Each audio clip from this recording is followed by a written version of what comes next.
This is the Grey Area Podcast, talking all things rap and hip-hop from the UK to across the pond. The facts are black and white, but our opinions are somewhere in the middle. We're about the music, not the gossip. Positive more than negative. Quality over quantity. Substance is worth more than clickbait. The industry, man, it's not the same. Doesn't have to do with talent. It's about playing the game. The industry, real niggas is dying to get in. The industry, just to find they don't fit in. The industry ain't what it used to be. The industry's trying to control the way you MC. They want you to dress like this and talk like that. But I'm going dress like this and talk with the bat. The industry, got your word meaning nothing. The industry, fuck what you heard because he's bluffing. The industry, money, bitches, hate, but I dare you to try to take a fucking thing off my plate. The industry like, wait! But in the streets, we like, get 'em. 17 up in that thing. Catch them sleeping and hit 'em. The industry, if you ain't got a strong mind, the industry will break you down. It's a matter of time. The industry, vultures with nothing to feast on. See me? I'm getting my beast on. The industry, stay in the dirt, play in the dirt, test the wrong one in the industry and you will get hurt. I'm not an industry artist. I'm an artist in the industry. So I do what the fuck I want because nobody can finish me.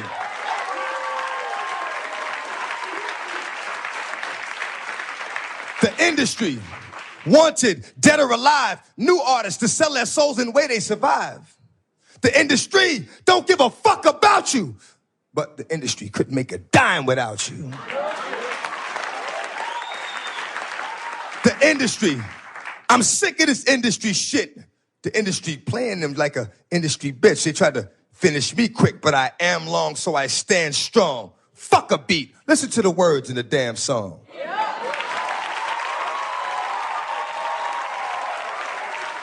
I only know how to speak the truth. You know what I'm saying? So I got a little short joint I'm gonna hit you with. You know what I'm saying? And it basically reflects on my relationship with the industry.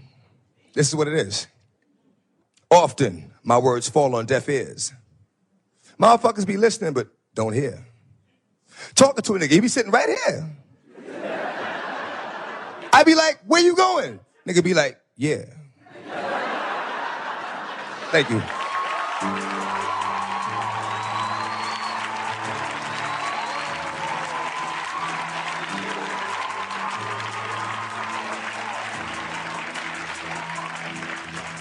Give it up for DMX. That voice, man. That was sick.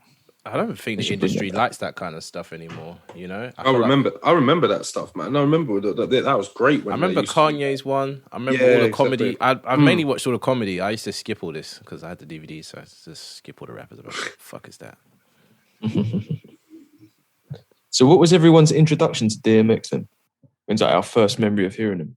In the car. Well, it's just that voice. Some iconic songs like from the first album. If you're talking about like Damien, that just hit me. It just is just a raw voice and just he's just different, wasn't he? And just the dog sounds. Obviously, I'm not going to imitate because everybody's heard it before. I'm not going to do that again, so I'll leave that out there. But just the raw, passionate voice that you had and that energy that I just gravitated towards that. So. My first memories were Damien, really. That's the first song I heard. Really? Yeah. No, I loved it. And then obviously his other hits carried on because Damien for me is such a powerful song anyway. So it's just, I don't know, his voice, man, I love it. It's why when I hear Denzel Curry like that, I'm like, oh, it's like DMX. That's why DMX is so iconic to me. That voice is just. We talked about in the previous episode what makes a great rapper. Well, DMX's voice is just that is what you want, really. I can't say any more than that. Yeah. For me, it was Cradle to the Grave, the film. Yeah. 2003. Yeah. Oh, I'm so glad someone said I swear I didn't listen to him before that because Nah. I think I only started listening to hip hop 2005, to be honest. So Probably. But yeah, I saw him in that. Thought he was sick in that. I loved the songs that were playing. I think they had X Don't Give It to You and Go to Sleep and one more. It was just sick. Like Jet Li, DMX, Aaliyah. Energy. Right? Oh wait, is that Romeo Must Die? But yeah, sick film. He was so cool in that. Man, I can't believe I've not watched Cradle to the Grave. I need to check that out. Oh, I feel Swear. sick. Yeah, I've not watched it. He's really. I've heard he's about it. really Yeah, I doing need that. to watch it. Cradle to the Grave is a madness. I feel like I'd heard DMX before I knew who DMX was because of the hits. Because I remember being in sixth form, so we're talking, maybe 10, 11 years ago, and talking to someone about rap. And they were like, what about DMX? What about? And I'm like, who's DMX? He's like, you don't know who DMX is? So I went home that night, put on some DMX. I was like, oh, okay, yeah, I know who DMX is. Like, where the hood at? Yeah, Party Up, all those ones. But because he was so big at one point in our lives, even if you didn't know who he was, like by name, you would have heard something or you may have seen him somewhere without 100%. really knowing who he was, because he was massive. Yeah, no doubt. That 4-album run was like, he was one of the number one artists in the world multiple times. Mm-hmm. Yep, It's sad. definitely. I feel like I've got to do it. Man, actually, just oh my days. I literally added it to the board just now. Yo, oh my days. I've had it ready for time. I just thought maybe save it for the right time. Yes. It's sad. Oh my I feel God. like I've got to do it. We needed it for this episode. Trust me. Man. But no, I don't blame both times I thought you were doing it, Theo. And so did I. I thought Zoom froze. That's what mad. I'm like listening to my own voice thinking, I'm not speaking. What the hell's going on? Theo froze. Oh my God. Yeah. That's jokes, man. Should we hop into Era 1? We just get straight in, man. Yeah, sounds good. Let's do it. So Era 1 is between 1990, well, from the beginning of his career until the year 2000. So we're looking at the beginning of that run. And who wants to go first? Yeah, that's to say. I guess Mr. Theo. It's sad, and I feel like I've got to do it. Jeez, man. Okay, right. Don't worry, everyone's gonna have their week, man. Right. Everyone's gonna have their week. Right? I get them with the, you know what I mean. Okay, I'll go first. Let me get my song up. Such a hard Because it was a hard pick. I've got loads of songs from this era, so I've got loads as well. Oh bloody hell, man! To be honest, I was hoping not to go first on this one, but if I'm gonna have to go first, it's gonna have to be the song that I related to the most from this era from DMX, and it's gonna have to be "Slipping." Still get goosebumps from that.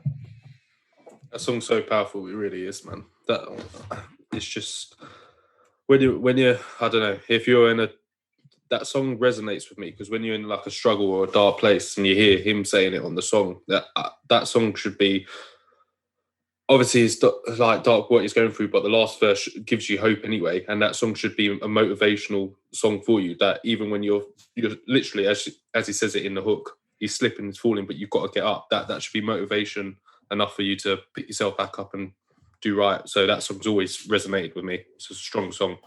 Great deliveries too. I feel like with him, he always delivers songs like with so much emotion. But it's like everyone thinks he could just do this up tempo thing, but like the same thing in that, you can hear like his pain. You can hear him the way he's delivering the bars, and some of the stories he's telling about whatever happened with his dad leaving and all this kind of stuff. It's the same guy. You can tell it's the same guy. It's not like Drake where you have two sides. Oh, I'm singing now and I'm sad and this. It's like the same rough voiced, hard as fuck dude is like, yo, I go through shit too, you know? Yeah, definitely. It's quite revolutionary as well in like the rap scene, which is like hyper masculine, and the type of music he makes as well. To come and make such an emotive song that bears his mental health and all of that kind of stuff. It's so progressive. The people didn't really speak about it like that back then. Do you think in mainstream rap at the time, he filled the void left by Tupac and perhaps even went a step further in terms of vulnerability? But that's what probably. That's what a lot of what I was reading was saying, that he kind of, he was in the wake of Tupac and that, and it's like he just picked it up perfectly. Like he was poetic, but at the same time he was gangster. Yeah, definitely.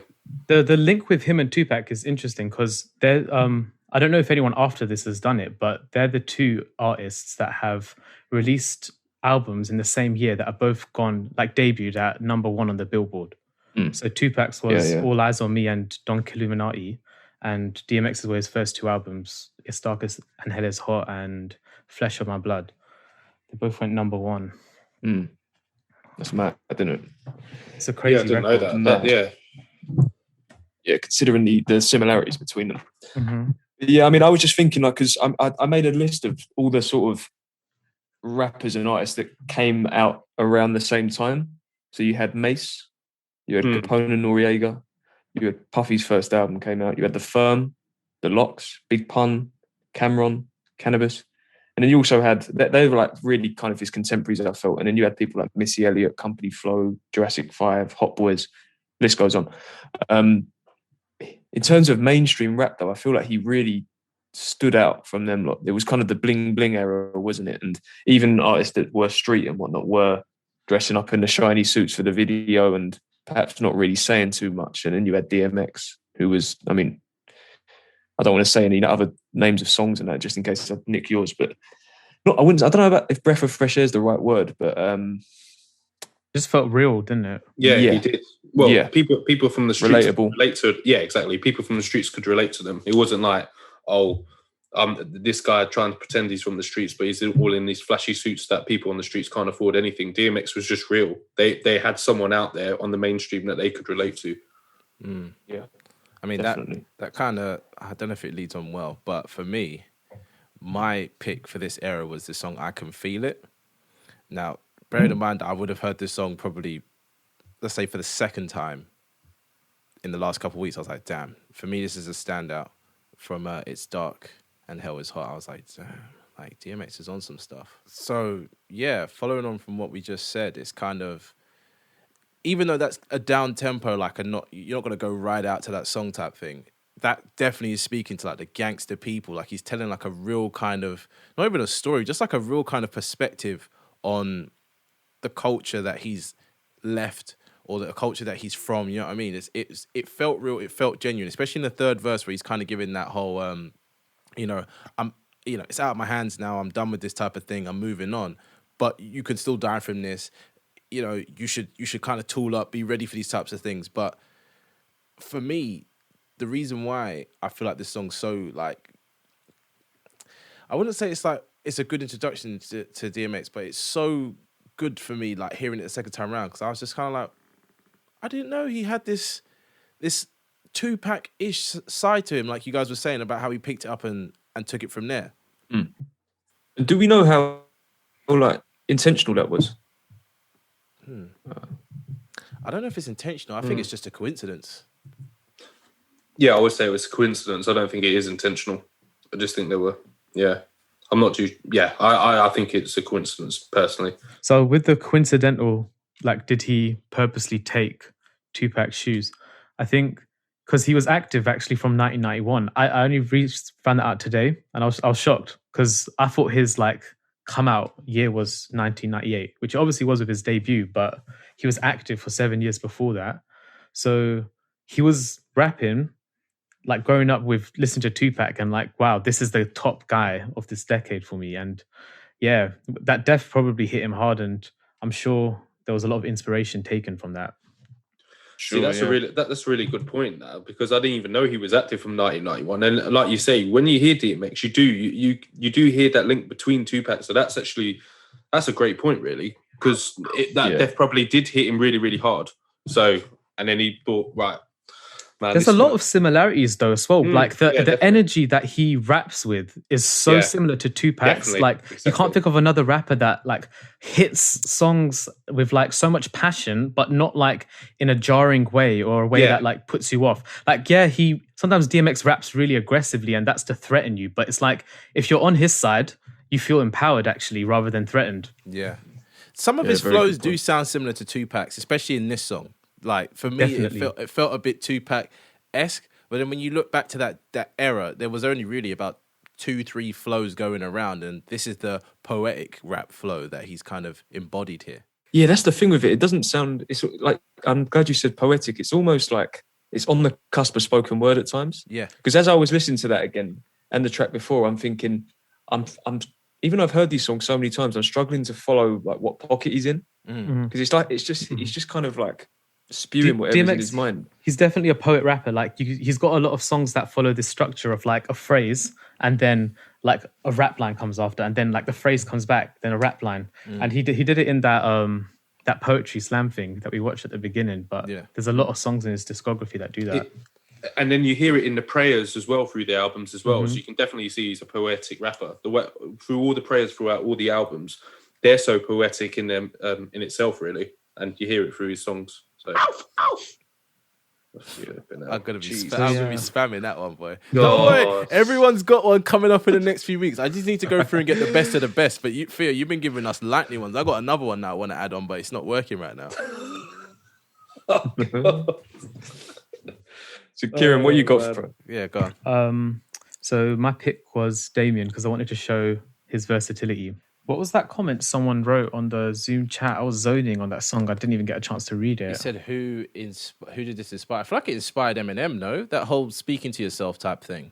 Eminem. I think even Kendrick and Kanye on Blame Games quite similar too. The one. I was thinking that because I was thinking, wait, hold on. Looking at the date of this, 1998, whatever, that must have been the first time that somebody was there doing that whole I'm playing two characters thing and doing that whole little high pitched voice thing. Even, but it's not just because Biggie done that on "Give Me the Loot," I think. But here it's like the vocal manipulation. It's not just like on like a Vox, like a telephone. This is like, okay, I'm a different person with a higher pitched voice. Like I'm this fun little character. Well, what I'm picking up from this is Damien's clearly the devil. If anybody's seen The Omen and those type of horror films, but it's like he is.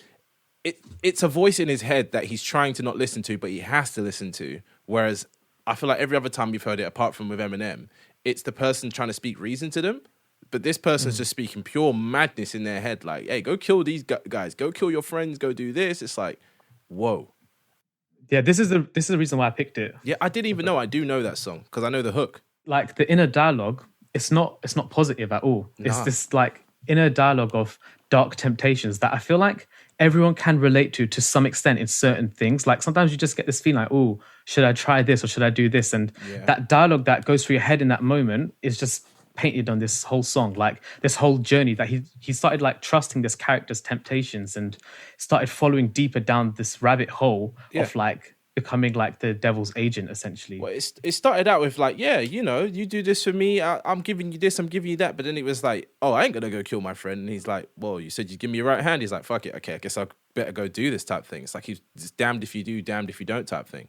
This is the thing as well, like on this song he says quite horrible stuff, and that's quite a common trait in DMX songs. Like a lot of the bangers and just like aggressive tracks, he says really like awful things, but that contrasts with the previous two songs we listened to, where he's saying quite uplifting stuff in the first one, and then like quite like real like observing comments as well. And I think that range is what makes people attached to him, because I feel like if he only did the aggressive stuff, it would just have a certain niche of fan base. But he's got this whole like range of depth of all these kind of things. I feel like you fall in love with the person that's doing it rather than just a specific song and stuff like that. So I don't know if any of you heard this already, but this album apparently had a big influence on Kendrick, and the song in particular influenced Swimming Pools. Ah, see. Wait, doesn't he say it on The Art of Peer Pressure? I swear he drops a line about it on that. Ooh. I don't know, but the second you said Swimming Pools, it's making something. No, there's definitely a line on Art of Peer Pressure, like X in the Whip. Or there's something.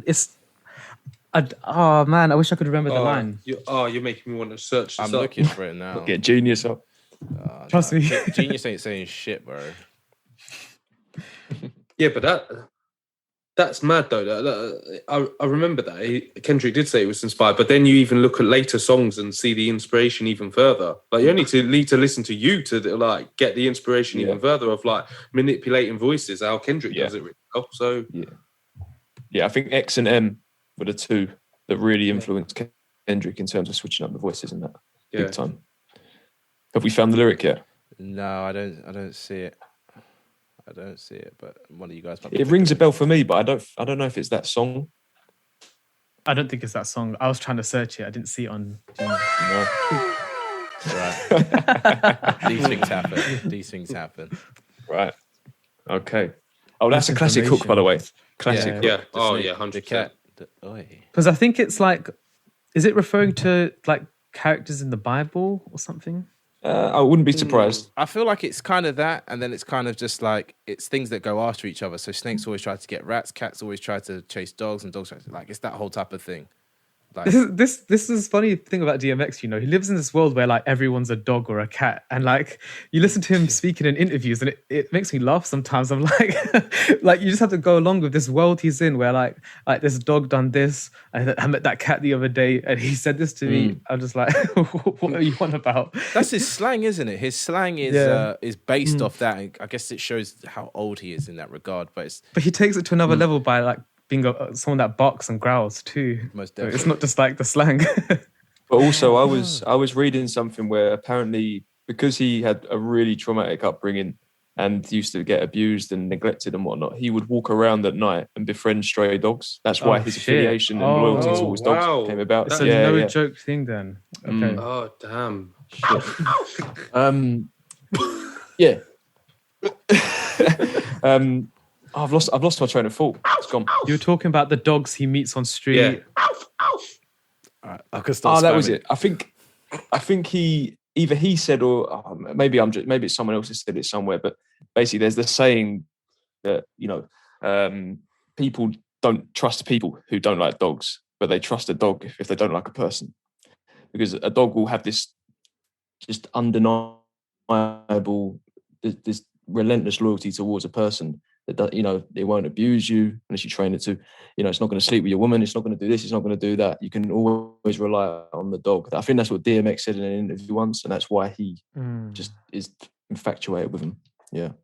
I think should we maybe clarify edit that out, story? now I'm like, my train of thought's fucked. I was going to say, should we clarify that story about the crack thing? Because that was a mad revelation when I was watching the interview. So basically, he was smoking with somebody when he was 14, and they were like, "Yo, try this." He was like, "All right, cool." And they're smoking, and he was smoking a crack-laced blunt, and from there onwards, he was just addicted to crack. But the mad thing is that guy taught him to rap, or like encouraged him to start rapping as well. So it's like a double-edged sword. Well, I don't understand why people do things like that. Obviously, the person who encourages you to do that type of stuff is mentally ill and, a bit crazy or, a bit of a psychopath or whatever. But it's like, why would you want to get someone else addicted to drugs with you? It's like, is it so you're not alone? That's mad. How does that one work? Horrific, man. It's one of the most fucked up things. Like on that interview, when he recounts the story, you can tell there's so much regret with what happened because of that. Because like his whole life got ruined, and I feel like he died because he run his body into the ground at that point as well. But is it that his life got ruined? Because without it, would we have DMX? I don't know. Yeah, I know. He could rap good without the crack. That's the thing. How do we know? He wrote those lines. They were sick, and then he smoked the crack. Oh, okay. But And still, his it was a voice was part of it. already sick. His voice was already sick, regardless of smoking. Because, like, I'm saying that it's a bit weird, but he had asthmatic bronchitis, which meant his voice was really hoarse. Yeah. So that's the reason why his voice sounds like that anyway. It's not because of smoking. I thought it was because of smoking crack, because crackheads tend to have that kind of mumble and that low pitched voice. So I thought it was from that. But I mean, shout out to all the people with the fucked up voices. We love you. They sound amazing. Another connection to Kendrick. Remember the skit in Good Kid, Mad City where he hits the shenanigans? Yes. Oh It's yeah, sad. dude. Yeah, it's sad. Can you see that behaviour? What is going on? Oh, Sorry, man. Sorry about that. I have no your bitch button anymore. What the fuck? that was a bit inappropriate. Yeah. No, I'm just trying to hit my fucking Kendrick button. Everything's fucked. We were talking about proper As I serious said, good things. luck with this edit, man. Yeah, they said it's gonna be choppy, boy. Hold on. Oh, Is we it haven't back? even gotten past era 1 yet. There we It's go. mad. I wanted to be straight gangster. Man. What? That sounded. Was that an ad lib? What was that? I wanted to be straight gangster. I wanted to be straight gangster. I forget how funny. I clipped these out weeks ago.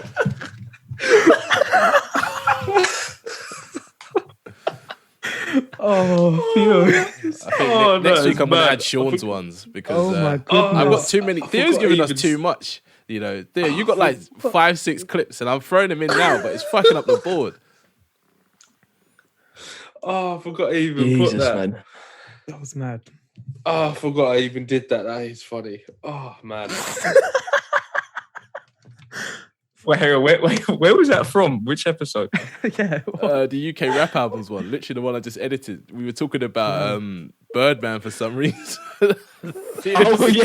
Theo decided it was his time to shine. I said, oh, look at my name in his face. I want to be straight gangster. Oh, shit. Man. God almighty. Okay. Right. Here we go. Right, my pick. Let's keep it together, lads. Yeah. My pick.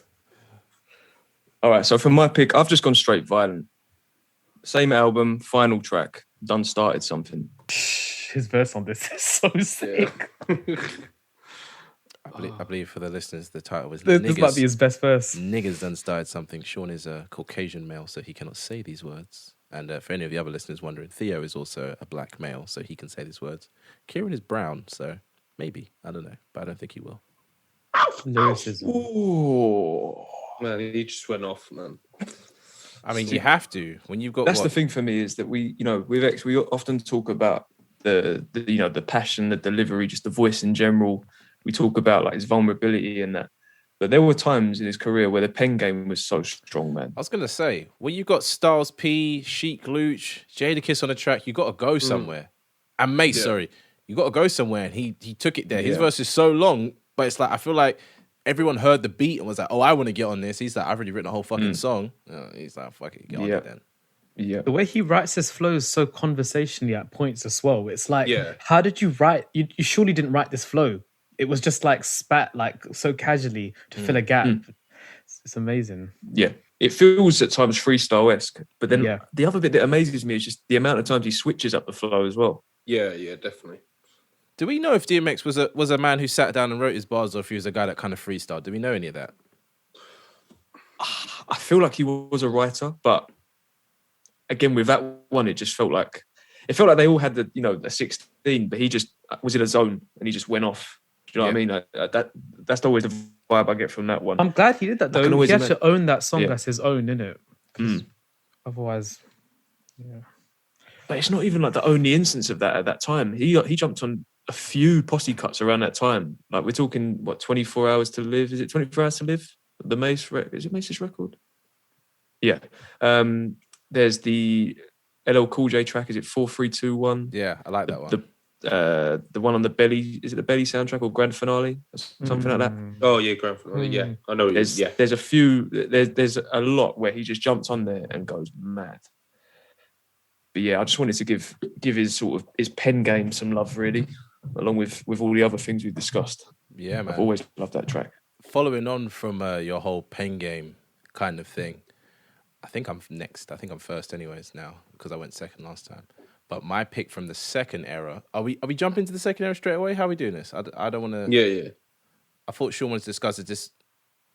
Yeah, I did want to ask one thing before we go on, is that where does this run rank with like the greatest runs in hip hop? It's up there. Is it right up there? It's definitely up there. Definitely up there. In hindsight, I didn't think these albums were that good, but now I'm like, what the heck? Yeah, you've got the same train of thought I have, Kieran. That's exactly it. But when you go back and you delve into and you like listen to it like back to back to back, this run is actually ridiculous. Like it's actually, and I never thought of it like that. If you were to ask me what's the greatest sort of album run, I wouldn't have even mentioned DMX. But now you can't leave him out of the discussion. It's the singles as well. Yeah, there's so many hits, and they get better as well. Yeah, that's the crazy thing.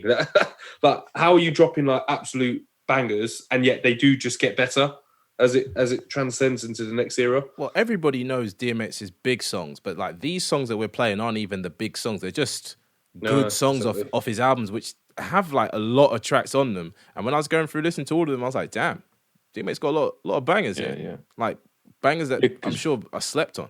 Yeah, because we haven't even spoken about anything from, and then there was X. Yeah, exactly. Obviously there's the big singles of that, but there's tracks like The Professional where it shows off his storytelling ability as well, where he's talking from the perspective of an assassin. But I feel like there's kind of different types of runs. You've got people like a Drake or a Hove, where there's just mad longevity. They've just gone on and just been at the top of their game for, throughout their career. You've then got, I guess there's some more underground ones, people like MF Doom or Run the Jewels, where it's just back to back, high quality music. But then there's people like, and I always think of two people. I think of 50 Cent and I think of DMX, where it's just this, it's almost like this short period of time where they're so huge. Like it's like this explosion. It's like what Future did, right? I think he had a similar type of run. Yeah, I guess so. Yeah.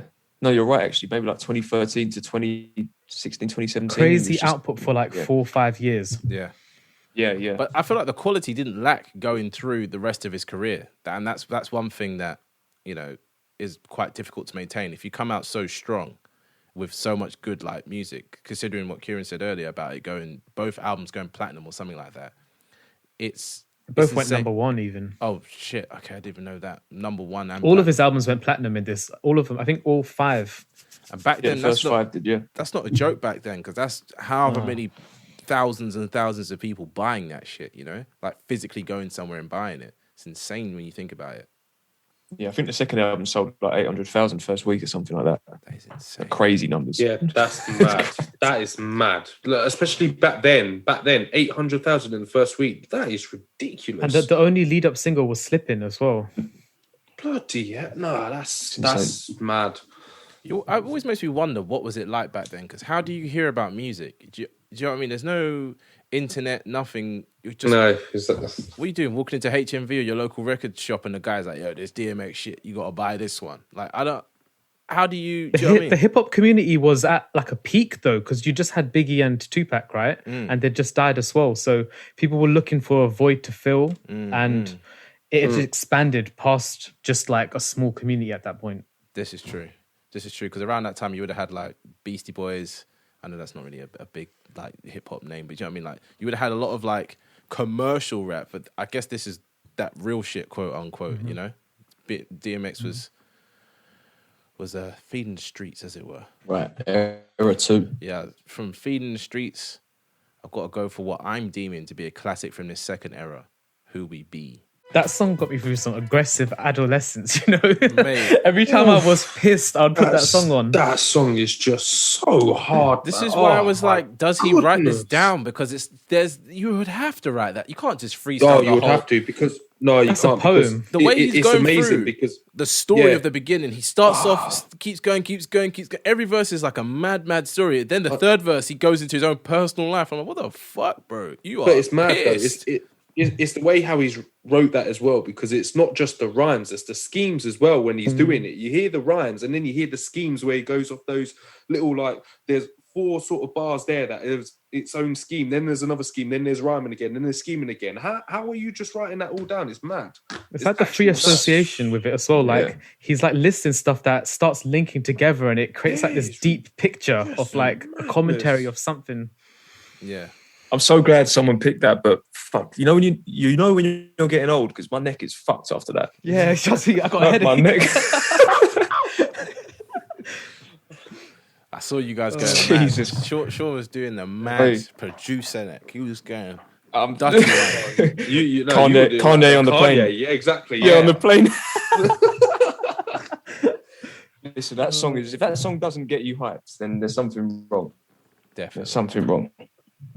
Great pick. Yeah, to be honest, my neck. Going back through and listening to all this is why I kind of got stuck in this era, because I was like, this era bangs. Like, I listened to this Great Depression album so many times. I listened to it like 3 times. I think the album's amazing. I really love the Great Depression. I think it's a brilliant album. I kept actually going back to it. There was 2 other tracks I wanted to pick. I'm not going to mention them because someone else might pick them, but I was like, whoa. I'm just going to go with this one. This one's bumping the hardest. Wait, so what is it about this era then that you like the most? I just feel like it all what he was trying to do in the first era came together in a lot more like aggressively in this era. I know he's not like in the first era, he's not really that aggressive guy, but in this, it's like he's perfected the whole like. The range was deeper as well, right? You felt his story and what he was trying to say with aggression and deepness. Yeah, the bipolar was there. Yeah, it's just energy. Like it's a mad energy that he's giving you. Yeah. Because there's loads of songs of this album that, honestly, they get me hyped Sorry, Sean, do you carry on? No, it's all right. I was just going to say, it's interesting you say that, though, because some people, he gets criticism in this era because his focus wasn't fully on music. And some people say they could hear that during this time. But I picked up on the aggression as well. It was like, not just aggression through his, his life and his experiences, but towards that criticism. It was like, I don't know if you felt it was unjust or unfair or whatever, and maybe he was taking it like some of that aggression was aimed towards his critics. Maybe I don't know. But I don't think it's as bad as some people say. No, because that's in the lead up to it. That's what I mean. You are right. A lot of people criticize this album, but I can't see why they criticize it because I do not see The Great Depression as a bad album at all. I just really in general, though, enjoy this album. But I guess maybe it's like that sort of retrospective journalism where people kind of make stuff up because he was having more troubles with the law and drugs and things like that, and he was doing films, and people go, "Oh, so he wasn't really focused on the music." But then you think, have you heard songs like this? Yeah, exactly. That's what I mean. Have you? Are you listening? Yeah. I don't actually know who's next. I think it's Kieran. No, I'm last on this one. Or maybe I'll go next then. I don't know. Yeah, and then I'll go third. Is that all right? Who cares? It's cool by me. Yeah. All right. Okay. Fine. All right. Cool. I'll go next. My one is something that hits hard at the minute with, only like a month after he's dead. A Minute for Your Son. I just want to say that's a very good gospel track from DMX. Now, it's a controversial opinion, but it's technically a gospel song. I was looking through the lyrics as well. There's no swearing in it as well, so I guess that could play in church. I'm not joking. It probably could, It's a banger. Yeah, a few reasons for me. One was in the hope that someone would pick Damien because I feel like it's a direct contrast to that. Obviously with Damien, it's talking to the devil. This one's talking to God. It's a bittersweet one for me, and it was quite a tough listen when I first went back to the album for this, because I don't know if the right term is at peace, but he seemed to have kind of like accepted his mental state and what had happened in his past, and almost like forgiven in a sense, I guess. And it sounded like a man who was really on the up in a sense. And then to see where not only his career went, but where he went, and obviously how he's passed away, it's quite difficult listening to that. But then like you hit like a line like, what does he say in there? He says stuff like, it doesn't rain anymore, only sunshine, no pain anymore. And you think, I wonder if I hope that is how he feels now. Do you get what I mean? Or how he felt. It's the type of song that passed away. He'd want to put on when he's feeling bad still, like because he's bound to go back into that dip again, right? Yeah. So the lyrics are so positive, projecting like this is what the state that I achieved one day. So let me get back to that. Kieran, that's exactly what I was thinking a couple of days ago when I was re-listening to it again. I was thinking like, when he was in a bad way, I wonder if he went back to this song and songs like it, because he clearly was in a better mind state when writing it, I guess. I mean, I've never been an addict or anything like that. I've not gone through the sort of traumas that he has. But to write something like I said, it's not at peace, but there was like this feeling of acceptance and I don't know, like positivity in there. I got that from Kendrick I as well. What Kendrick says about I is like he only made that song because he was actually feeling like You, which is like the rock bottom, and he puts on I to like pick himself up. I feel like it's quite a similar dynamic with that. Yeah, there's a lot of crossover with those two, more than you think, like more than you first think. I mean, and then the other line that stood out to me as well, especially when I was watching clips of the memorial and just the sort of response to him passing away, was when he says something like, "The way you live in me is the way I live in them," or something like that. Something like that. I can't. I'm probably misquoting, but he says something like that in the song, and it makes me when you saw the reaction like the people outside the hospital and just the response on social media to him, being ill and then passing away, you think this man really, really made a huge impact on people. He's made a lot of music to pick people up, definitely, and like get them through dark emotions that a lot of people are afraid to talk about. I think Childish did a tweet the other day saying like, you don't see good creation anymore because people are afraid of being cancelled. So they're not making like bold experimental choices anymore. And I feel like DMX didn't have any of those fears. And that might be one reason why he started having that downfall at the end of this era too. Maybe, yeah. Right, who's next? but I guess it's myself. So it's another song from this album, and to be honest, it's another heartfelt one. But this one again resonates with myself. So it's that "I Miss You" song. It's another link to Tupac as well. To be honest with you, this was my other pick. Funnily enough, I consider this like DMX's Dear Mama, 100%. Slept on production, this album. Oh, definitely. Faith Evans is a easy pick if you want your hook done right. She supported so many classics. Yeah. Yeah, honestly, I just think that so well. Again, it shows DMX's like versatility, sorry, in this song, because I think the notion is to, like, I know the casual fan, when they hear DMX, aggressive bangers and everything, but this shows you where when he's vulnerable, he's lost someone that truly meant something to him, and you hear again where Sam said it is, again, it's the delivery of how he writes. Well, it's the delivery in his, like, sort of, they're not punchlines, but just the way he's flowing as well, and you hear the pain in his voice, and it's just, I don't know, anyone who's lost a loved one, you can resonate with that. It's like how I love Dear Mama, and I think it's DMX's Dear Mama, really, and it's just powerful, really. You hear him saying, I want to go to heaven with his grandma. He's talking about God again. It's just beautiful, really. It's actually a DMX song that is beautiful, but no one would put the two together, if you know what I mean. Well, yeah, you wouldn't expect something like this from DMX. Yeah. And then the way it comes off, it once again, it feels genuine, because he doesn't really get aggressive on this, but in the same way, it's like he gets kind of mad at himself in certain places, which is understandable. But he's very kind of emotionally available, I guess, which is not what you expect to see from such a thuggish guy. Kieran, you got anything to add? No, I'm just like deliberating my pick next. Oh, I'm treating like it's one of the battles, man. Man's like, to be honest, sorry. To be honest, that's not one of my favorite DMX tracks, but I appreciate how incredible it is. Yeah. Maybe just because I can't relate to it. Yeah. Fair enough. Fair enough. I mean, that's should a good we thing. wait whilst you're deliberating? Should we quickly clarify this era? Because I don't think we did that. Let's talk about this is between 2001 to 2009. So you're looking at DMX's next 3 albums and, you know, the various singles that came out around that time. This is arguably where he made the most of his bangers as well. So the thing is, look, I think because we grew up in this era as well, his singles that he'd released at the start of that decade were playing the whole decade. All the way up 100%. Until 2010. Like everything was on MTV and all the music channels and radio and everything. So for us, we're living through it like, wow, DMX is in his prime. But actually, you look at the releases he's had and it actually just stops at 2003. Yeah. Then you have a 3-year break until that album. And I think there was only one takeaway song. To us, it's not even on Spotify. You can't listen to the album. No, it's not on Spotify. I had to listen to it on YouTube, you know.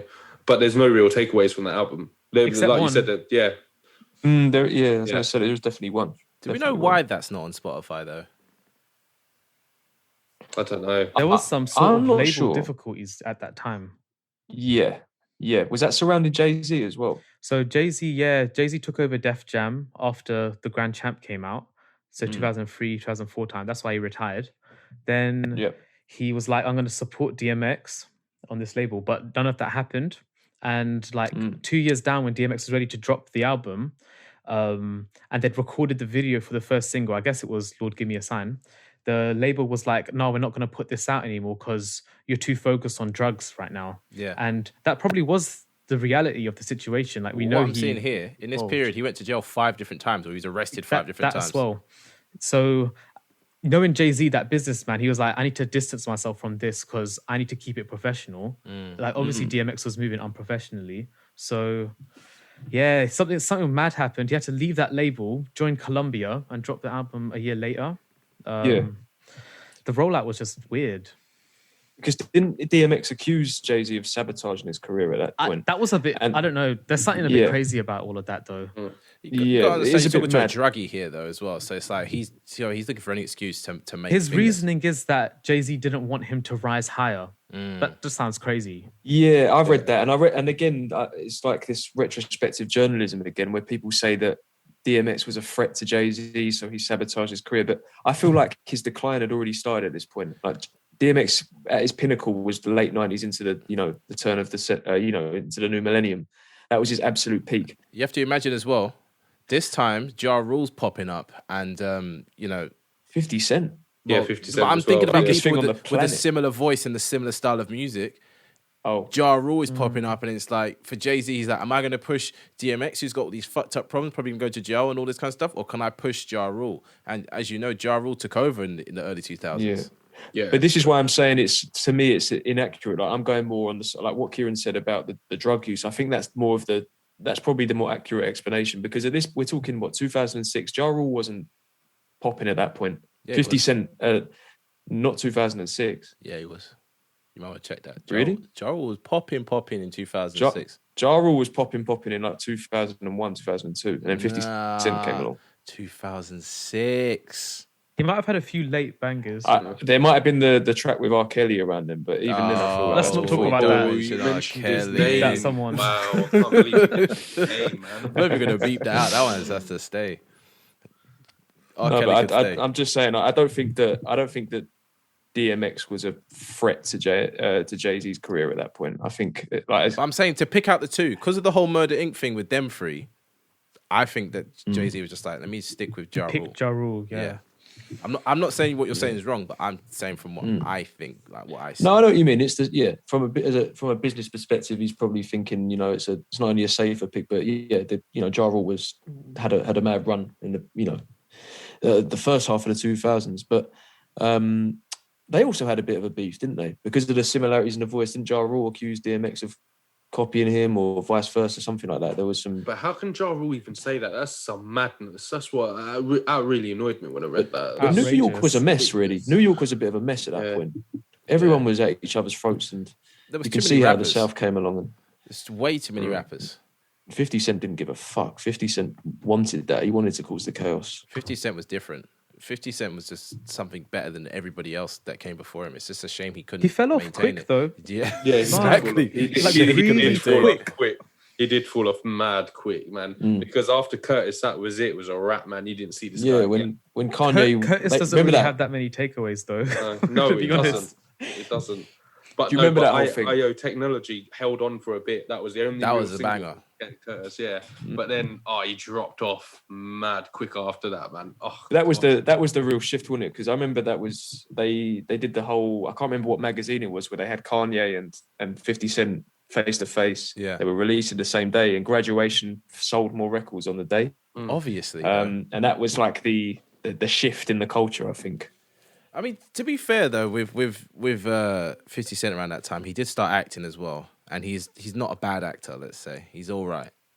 Yeah, and he was involved in different various Business. business ventures and whatnot. Yeah, He went a different. he's not route. lost. He's not lost. He fell off musically though, which is disappointing. But he came back with a banger in the last 4 years with the Power theme song. That song, the Power theme song is amazing. That You heard song's the a bang. remix as I well, love it. though. No, I don't need to hear that. I heard the Trey Songz version, and I was like, "This is terrible. Why would you take Joe off and put Trey Songz there?" No. He did that on no. purpose. I feel like 50 Yeah, Cent he is just did. playing a mad troll game now for the rest of his life.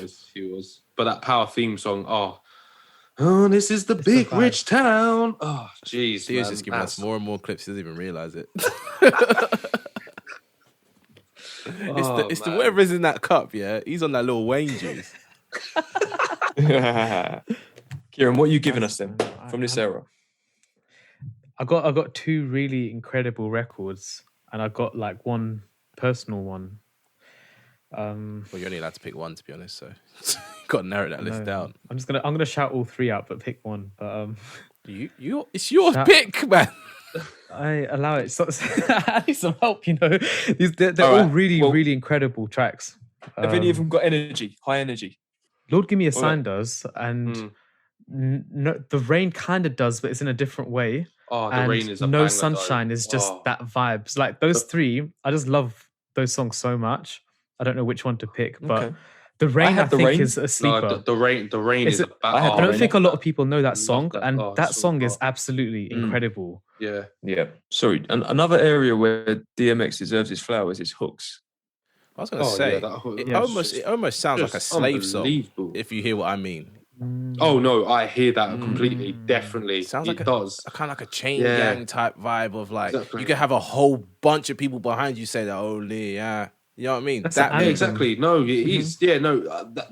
See, that's even giving me goosebumps really, because you could imagine it. They could be all on like. It's going to sound really deep, but you could imagine they're all on the slave ships, all chained together, and they're all like, "Now I know, only I can stop the rain," and just like, honestly, I don't know, just that power though, and just inspiring everyone. That definitely resonate with that. That's fire. I'm not gonna lie, that's got me gassed. I'm telling you, why are you laughing? You laughing because of what I messaged? No, that was honestly, I can just picture it, man. No, honestly, that part of the song feels anthemic, yeah, and I feel like that's one thing DMX is probably a professional at, is like what Sean said, hooks, but not just good hooks, like hooks that you hear it once, you hear it so many times that by the end of the song, if you hear that song once, you know that hook now. Infectious. 100%. Yeah, like he sings a lot of his hooks incredibly as well. But I think this one's my favorite hook because at the end with the harmonies, he hits levels you didn't expect him to do as a rapper that sings as well. This is beautiful. And I feel like this song for me, kind of like Who We Be, grasps that emotion of aggressive anger that he feels. This one here grasps like that. It's like, it's sad, but it's like celebratory in that sadness. Like I've learned how to, I might not have overcome depression, but like I've learned how to like hone it and live with it and like master this feeling I'm feeling as well. So it really resonates with me like that. I also feel like it just, every line adds a different depth as well. Like it feels like his whole career he's talking about like this bit, like the streets, my feelings inside, all these people out there, the police. Like he keeps going to different areas of the struggles he's had and like how he's overcoming all of that. Yeah, that's interesting. See, the thing that I interpret from it is, and when you think about, I mean, I don't know if we've all kind of dealt with people in our lives who are either an addict or have gone through something, but just continue going down that path. And you often hear the phrase saying, you know, they're not going to get better until they help themselves. That's the thing I got from that. It's like he's got all these demons and whatnot, but he knows that none of that's going to get better or change until I make the effort, until I stop the rain. That's what I always get from that. Yeah, it's taking ownership of all that like badness and like negativity he's feeling. I need to change that. Well, at the end, it changes. He says, only I can stop the pain. That's like the last time he says it. He doesn't say only I can stop the rain. He says only I can stop the pain. But I guess the rain has that feeling of sadness, weight, all that kind of stuff. But it's definitely like, you can see him kind of struggling through the rain in that whole song. And the other thing as well, these songs have aged incredibly. Yeah. Oh yeah, big. I don't think they sound dated at all. No, the production's beautiful. Yeah, man. Well, that's era 2, isn't it? Yeah, era 3 is a bit of a struggle for me. I'm not gonna lie. Yeah, definitely. Yeah. I think like this was Lord Give Me a Sign was his last hurrah of like record producing, because that song was incredible. When the gospel comes at the end of that, like mind blowing. Yeah, no, I'm glad you mentioned that, because that was the standout for me of that album. There's obvious honourable mentions from this period too, where the hood at. Oh yeah. You know, Get It On the Floor. That's one of the craziest bangers I've ever heard. Still, man, I've just knocked the mic over because it's that hard. Right. Everyone, secure your laptops and all your expensive goods. We're about to go somewhere. Let's get it on.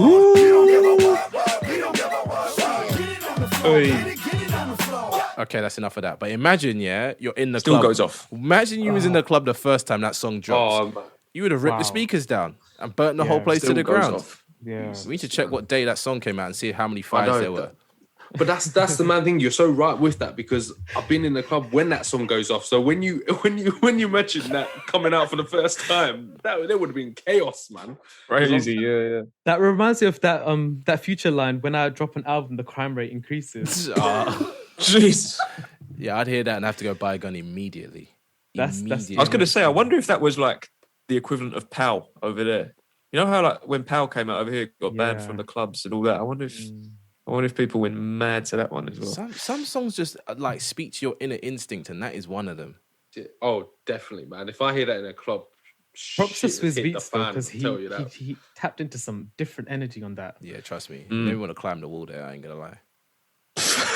Man. You see what I mean, though? Yeah, The energy just went mad. I just remember that dropping in the club. I just lost my shit. I'm not gonna lie to you, man. put you on some exorcist shit. Your head just spins all the way around, and It's green shit it's like comes a out your mosh mouth. pit thing, isn't it? It is a mosh pit thing. Oh man, honestly, started just anyone next to me was just getting like left and right hooks. The song's mad. It's no wonder like fighters walk out to this music, like Anderson Silva and Tyson. Yeah. Well, the thing is, with this era, he definitely perfected his hit making kind of potential here. 100%. Like he just understood what he needed to do and did it right. Was working with the best people in the industry. Do you know what I mean? Like I'm looking through Grand Champ, and that album's got a lot of bangers on it. I think he recorded a lot of it really quick as well, because I watched the interview of him with GQ, I think, and they would ask him about some of his classic songs, and he was just like, "Yeah, I did it in 20 minutes." Yeah, like just like really, just like off the cuff. When I listen to this album, it feels a little bit like, oh, I need to get off this label off my back kind of thing. I need to just put this music out.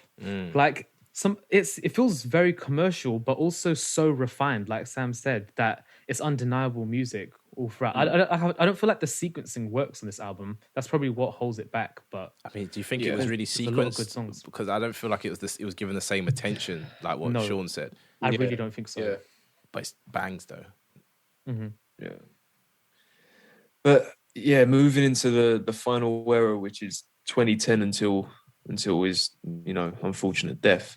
This was sad listening to. I'm not going to lie, this was quite sad because you could just hear a difference in his voice. There wasn't the same strength. There wasn't the same skill level, knowing all the things that went on. Yeah, this was a struggle, this one. He was having health problems on like every front, right? His lungs, his brain, his heart, apparently. Yeah. He lost a lot of weight too. For a man that used to be quite athletic, and Tony became mad skinny. So I thought it was just the drugs, but clearly it was stuff I didn't know, like the health conditions and stuff. I remember watching his first Drink Champs when he went on the first time. He had the white vest on, and he looked so gaunt, and his voice was high pitched and really weak. I thought he was done then. I'm not going to lie. I thought like we were going to get some bad news around that time. That's like 2 years ago, though, isn't it? But yeah, 2-3 years.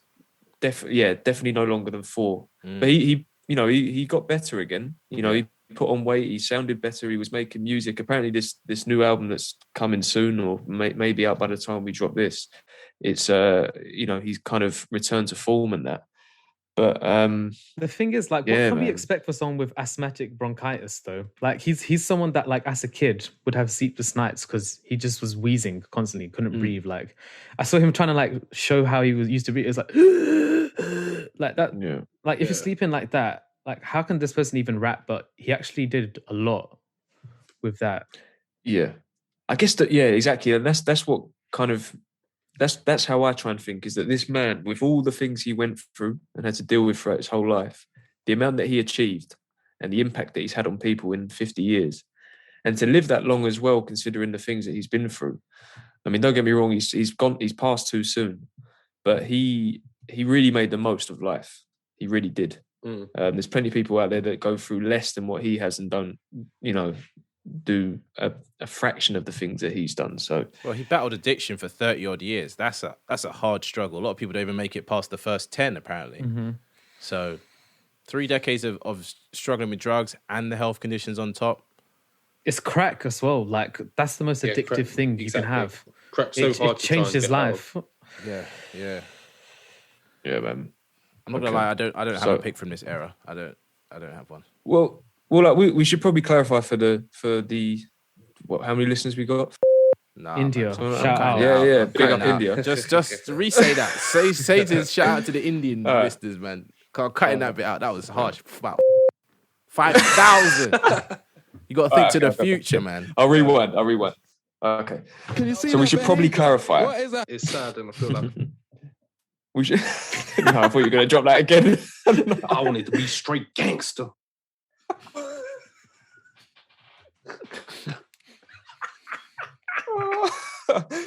Oh man, right, okay. Back in the zone.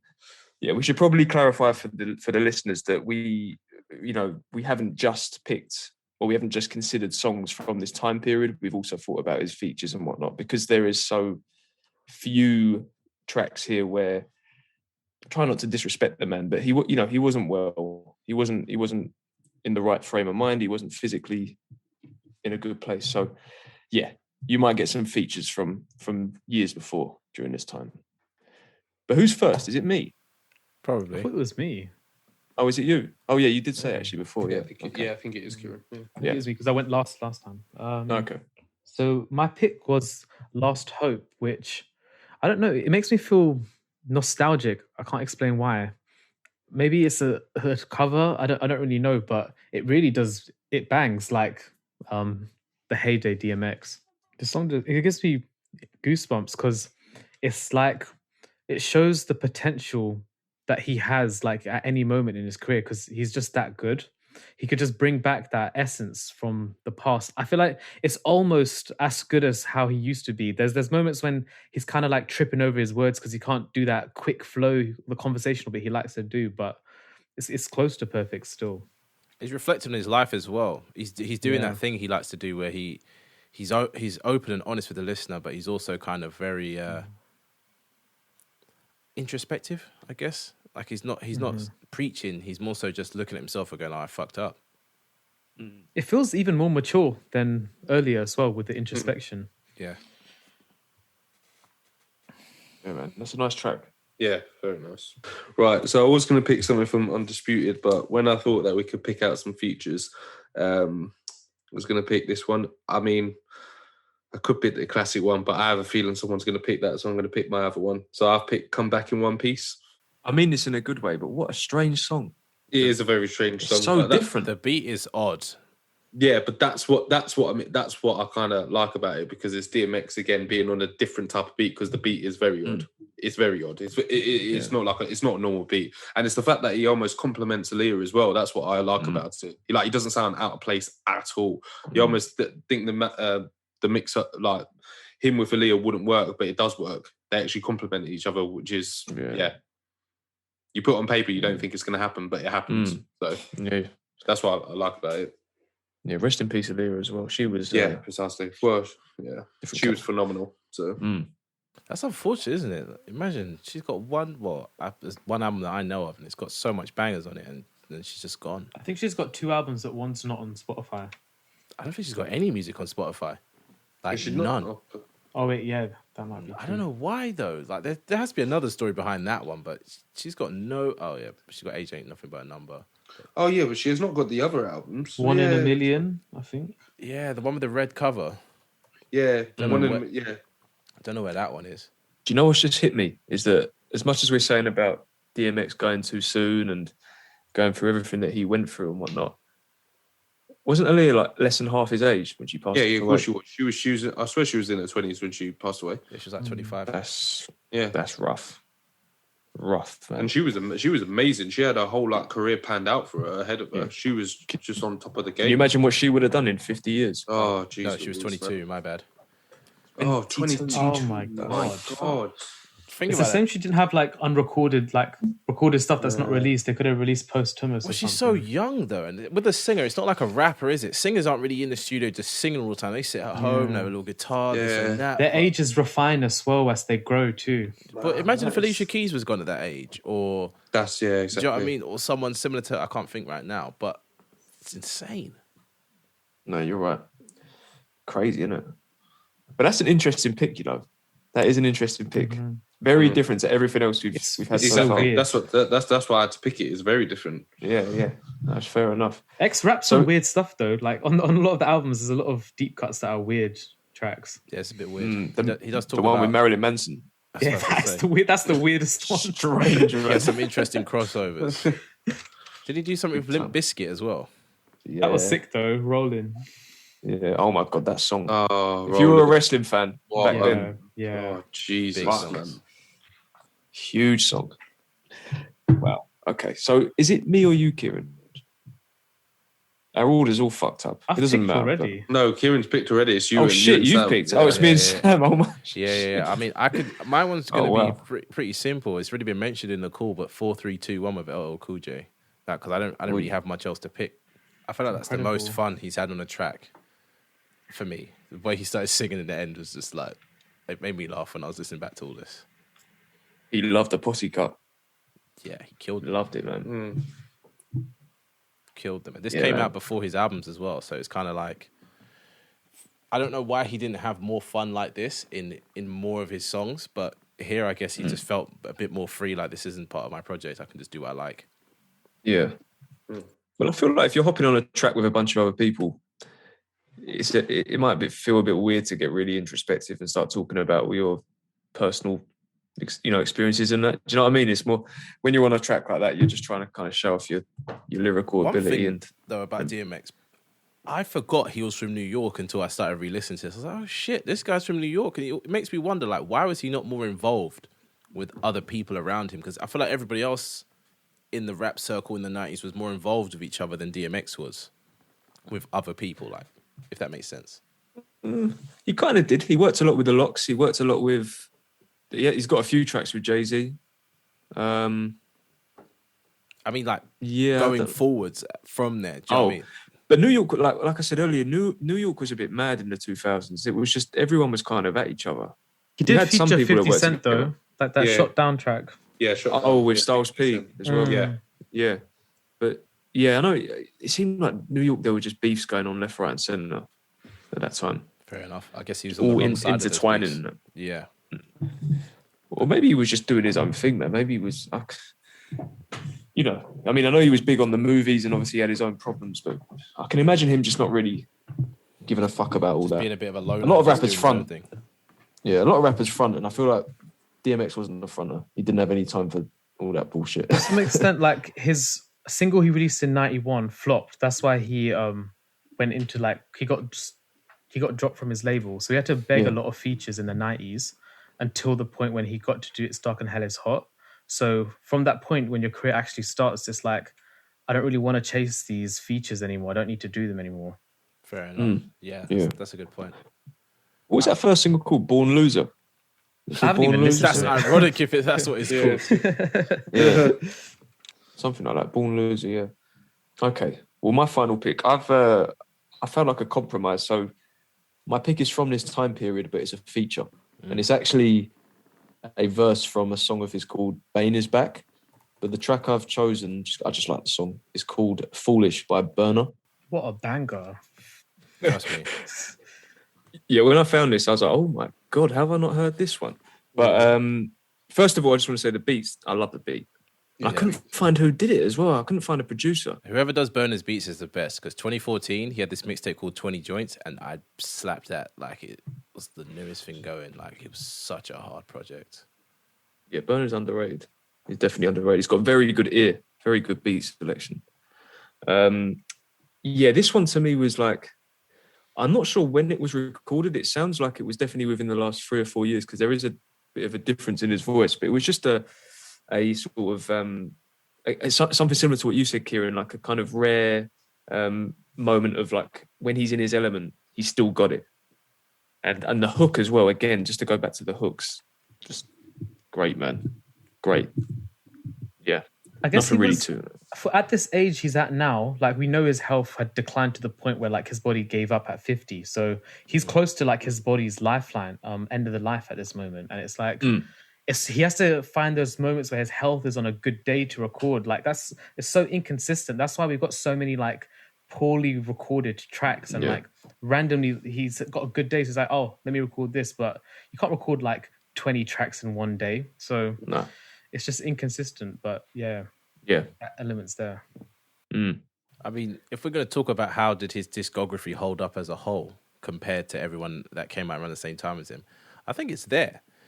Like if we were to do a ranking of Discogs, you know, people that started in the 90s and that were still releasing music until now, he's up there. He hasn't really dropped in quality as far as what I can see and what I've heard. Did he drop his work rate? Yeah, but that's natural as you get older, isn't it? Especially with how you sing and stuff. If someone put him in their top 10 rappers, I wouldn't I wouldn't think that's weird, to be honest. No, I see it. Yeah, I'd understand it. Yeah, I would understand it. I wouldn't be mad at it. I'm definitely not mad at it. He's that sick.